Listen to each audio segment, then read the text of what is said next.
ప్రధానంగా మనం చూస్తూనే ఉన్నాం. ప్రతి 2-3 నెలలకు ఒకసారి మత్స్యకారులకు సంబంధించినటువంటి బోట్లు ఏదో ఒకటి ఎక్కడో ఒక దగ్గర సమస్య రావడం, సముద్రంలో వాళ్ళ పరిస్థితి దయనీయంగా మారడం పొరపాటుగా మారిపోయింది. రీసెంట్గా ఆగస్టు 3వ తేదీ అంబేద్కర్ కోనసీమ జిల్లా ఓడల రేవు దగ్గర నుంచి బయలుదేరినటువంటి బోటు పేరు Shri Muthyalamma, registration number IND AP E8MO 135 అనే బోటుకు సంబంధించి ఈ బోటు దాదాపుగా 8 నుంచి 9 మందితో బయలుదేరింది. ఇది సముద్రం మధ్యలోకి వెళ్ళిన తర్వాత మరమ్మతులకు గురై బంగ్లాదేశ్ సరిహద్దు వైపు కొట్టుకుపోవడం ప్రారంభించింది. దాదాపుగా 20-24 రోజుల పాటు వాళ్ళ పరిస్థితి అత్యంత దయనీయంగా మారింది సముద్రంలో. దీనికి సంబంధించి east Coast speed boats association సంబంధించినటువంటి అధ్యక్షులు వాసిపల్లి జానకిరామ్ గారు వైఎస్ఆర్ కాంగ్రెస్ పార్టీ అధ్యక్షులు జగన్మోహన్ రెడ్డి గారి దృష్టికి తీసుకురావడం, వైఎస్ఆర్ కాంగ్రెస్ పార్టీ అధ్యక్షులు ఆదేశాల ప్రకారం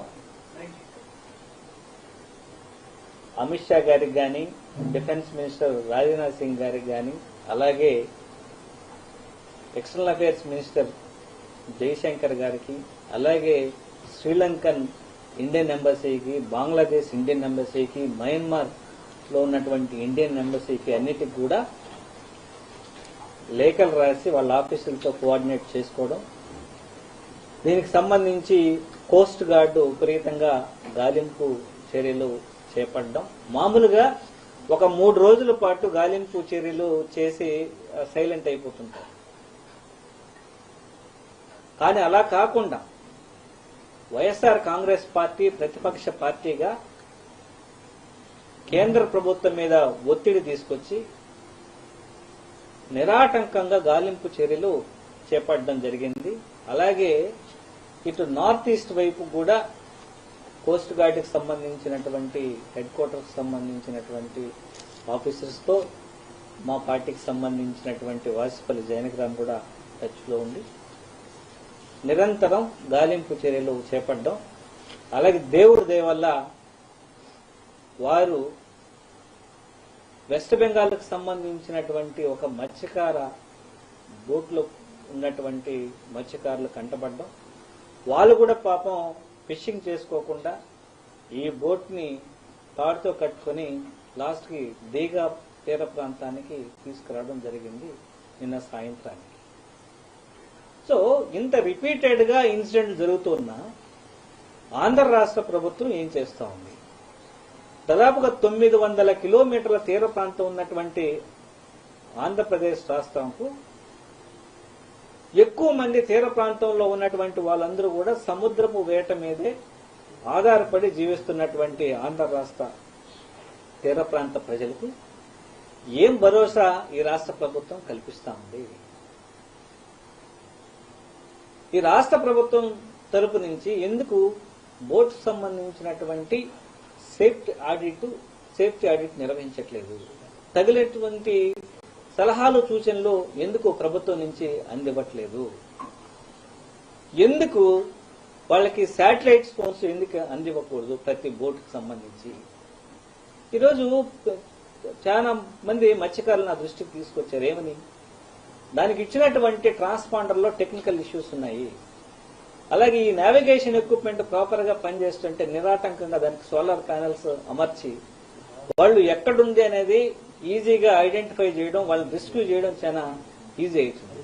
కానీ వీటి మీద ప్రభుత్వం ఎందుకు దృష్టి పెట్టట్లేదు? అంటే మత్స్యకారుల యొక్క ప్రాణాలకి విలువ లేదా?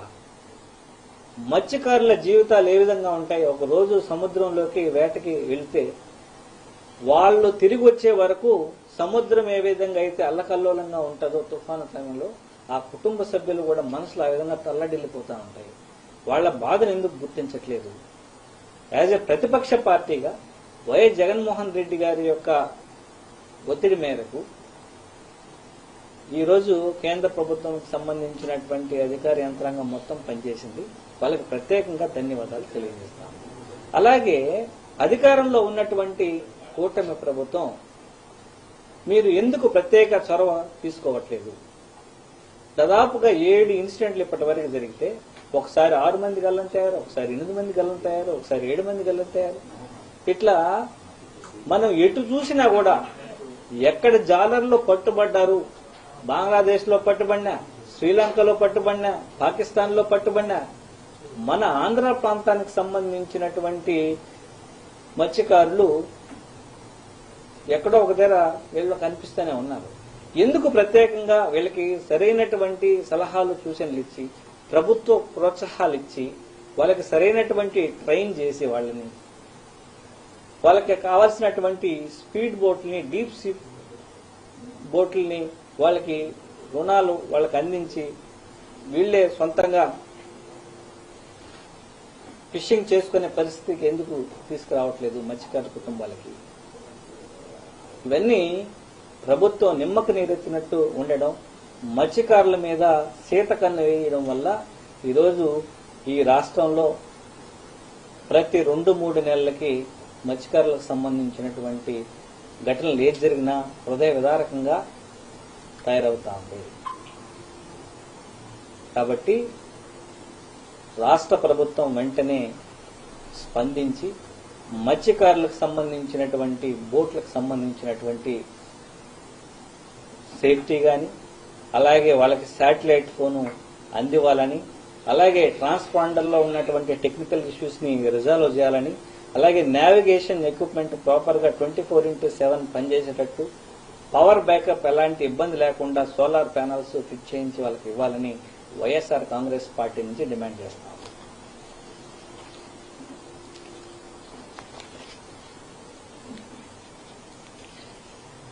ప్రత్యేకంగా ధన్యవాదాలు ఆల్ ఎంబసీస్ ఏవైతే ఉన్నాయో, ఈవెన్ శ్రీలంక నుంచి వాళ్ళు కూడా శ్రీలంకన్ గవర్నమెంట్ని అలర్ట్ చేసి అక్కడి నుంచి శ్రీలంకన్ నావికాల దళంతో కోఆర్డినేట్ చేసి గాలింపు చర్యలు వాళ్ళు చేపట్టడం స్టార్ట్ చేసి దానికి సంబంధించి అఫీషియల్ గా కూడా వాళ్ళు మనకు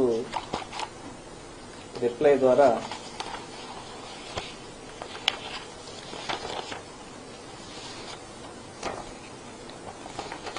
మనకు ఎంబసీస్ నుంచి అన్ని కూడా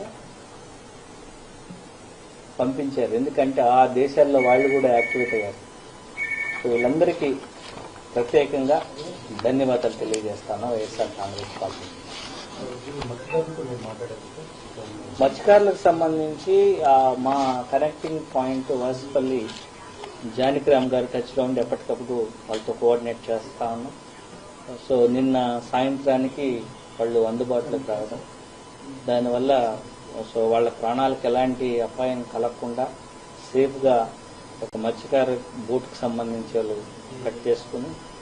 కట్టి వెస్ట్ బెంగాల్ దీఘా ప్రాంతానికి చేరుకున్నారు. దాన్ని బట్టి అదే చెప్పేది. ఇప్పుడు వాళ్ళు ఒక పూట తిని గంజి దాగి వాళ్ళ పరిస్థితులు అత్యంత దయనీయంగా ఉన్నాయి 24 రోజుల పాటు సముద్రంలో. ఇలా మత్స్యకారులు సముద్రంలోకి వేటకెళ్తే తిరిగి వస్తామా లేదా అనే పరిస్థితి దాపురించింది ఆంధ్రప్రదేశ్. సో ఈరోజు మహారాష్ట్ర ప్రభుత్వం వాళ్ళ యొక్క మత్స్యకారుల కుటుంబాలకి అంటే బోటుకు సంబంధించి శాటిలైట్ ఫోన్లు ఇవ్వడానికి ముందుకొచ్చి ఈరోజు పంపిణీ చేసే కార్యక్రమాన్ని శ్రీకారం చుట్టారు. మనం ఎందుకు చేయకూడదు? మంది అత్యంత దాదాపుగా 900 కిలోమీటర్ల పొడవున్నటువంటి తీర ప్రాంతం ఉన్నటువంటి రాష్ట్రం ఉంది. ఎక్కువ మంది మత్స్యకారులు సముద్రపేట మీద ఆధారపడుతున్నారు. వాళ్ళకి లైఫ్ జాకెట్స్ కానివ్వండి, అలాగే సేఫ్టీ ఎక్విప్మెంట్ కానివ్వండి, అలాగే నావిగేషన్ ప్రాపర్గా ఉండడానికి సంబంధించినటువంటి ఏర్పాట్లు చేయడం కానీ 24/7 పనిచేసే విధంగా అప్పుడైతే వాళ్ళని లొకేట్ చేయడానికి, రెస్క్యూ చేయడానికి ఈజీ అవుతుంది. ఇన్ని రోజులు వాటి GPS ట్రాకర్స్, వీటి మీద ప్రభుత్వం అసలు దృష్టి పెట్టట్లేదు. దాన్ని వైఎస్ఆర్ కాంగ్రెస్ పార్టీ నుంచి సూటిగా ప్రశ్నిస్తాం. ఫిషరీస్ డిపార్ట్మెంట్ కానీ, అలాగే డిజాస్టర్ మేనేజ్మెంట్కి సంబంధించినటువంటి వ్యవస్థ, హోమ్ మినిస్ట్రీ కానీ ఏం చేస్తున్నారు? ఎందుకు వాళ్ళ మీద సరైనటువంటి దృష్టి సారించట్లేదు?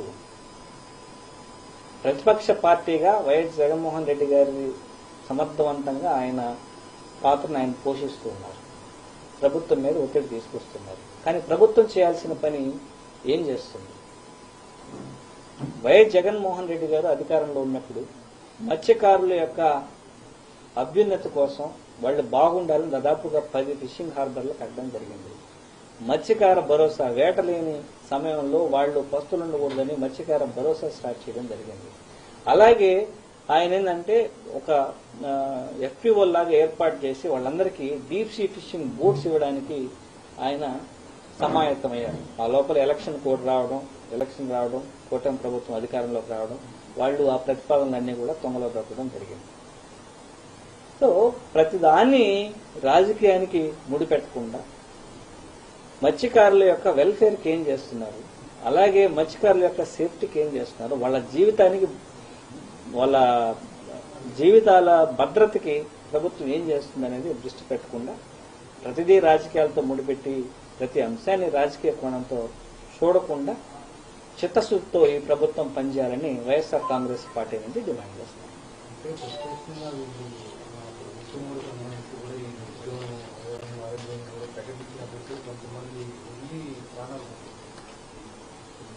ఇప్పుడు సైక్లోన్ టైం డిఫరెంట్, ఇది సైక్లోన్ టైం కాదు. ఈ టైంలో కూడా వాళ్ళు ఇబ్బందులు పడుతున్నారంటే ఖచ్చితంగా వ్యవస్థలో ఉన్నటువంటి లోపాల వల్లే అవుతుంది.